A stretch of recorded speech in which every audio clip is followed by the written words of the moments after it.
While data breaches and other financial scams have exposed millions to identity fraud, one group of people are often a target of scammers: senior citizens. What makes seniors so vulnerable?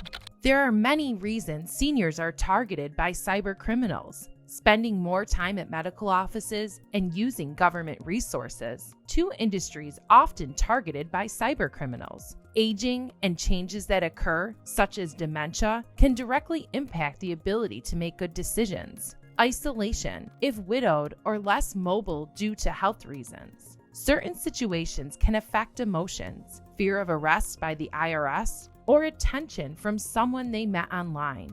Without support to provide help, seniors can be victims of fraud.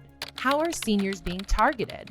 Some of the most common types of senior identity theft include tech support scams, Medicare or other medical identity theft, IRS scams, estate identity theft or funeral scams, military identity theft, grandparent scams, and romance scams. Seniors can also be targeted by stealing any type of government-issued identification, banking information, or online data.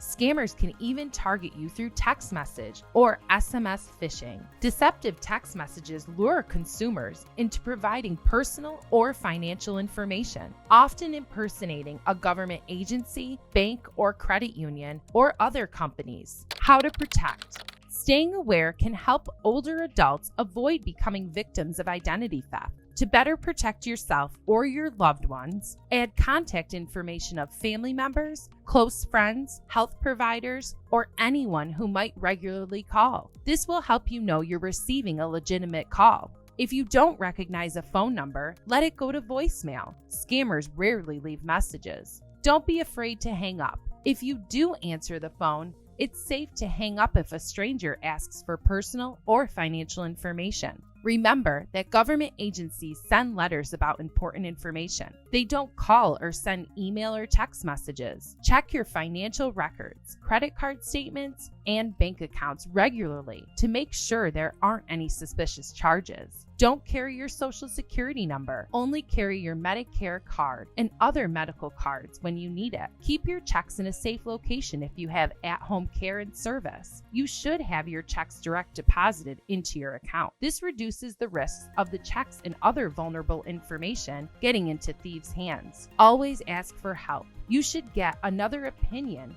from a trusted friend or family member, or do research if you're unsure about something. If it sounds too good to be true, or if the contact is threatening, it's probably a scam. For more information about the types of senior identity theft and how to protect yourself, visit our identity theft section at gpofcu.com or download our senior safety tips and tricks.